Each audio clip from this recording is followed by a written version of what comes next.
Ma'am Elsie. Si Mr. Ivan. Nice to meet you. Nice to meet you din po, sir. Ano, okay po. Nagre-request nga ako dito kay Mr. Nunes.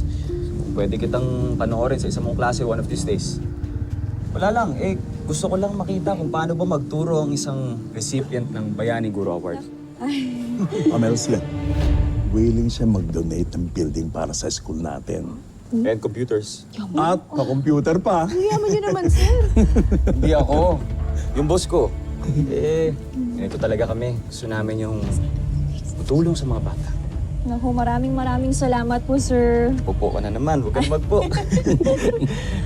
Maraming salamat Melcy. Paano? Pauwi ka na ba? Gusto mo bang sumabay sa akin? Hatid na kita. Ako rin, sir. Kasi... Ma'am Elsie, sumabay ka na para makasama din kami ni Ma'am Roxy, di ba? Ay, ako okay lang. Go ko dyan. Sorry, pero may susundo kasi sa akin. Sorry. Mahal!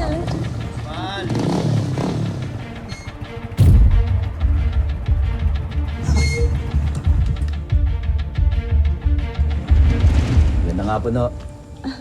Magandang hapon, sir. Hapon. Ganon. Sir. Magandang hapon.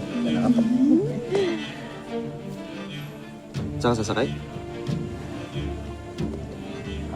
Bakit to, sir? Wala naman. In-offer ko kasi itong sasakyan ko. Hatid ko sana si Ma'am Elsie.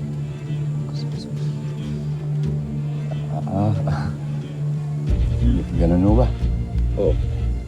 Tara. Ikaw, saan ba mas gustong sumakay? Anong ikaw? Tara na. Alik. Sir, pasensya na ho kayo, kailangan ng work namin umalis. Baka iba na lang ho yung anukin niyo sumakay sa kotse niya. Sige. Tapang Sir, mo. Sir, Tapang ka. Sir! Ha? Ang gusto mo? Long.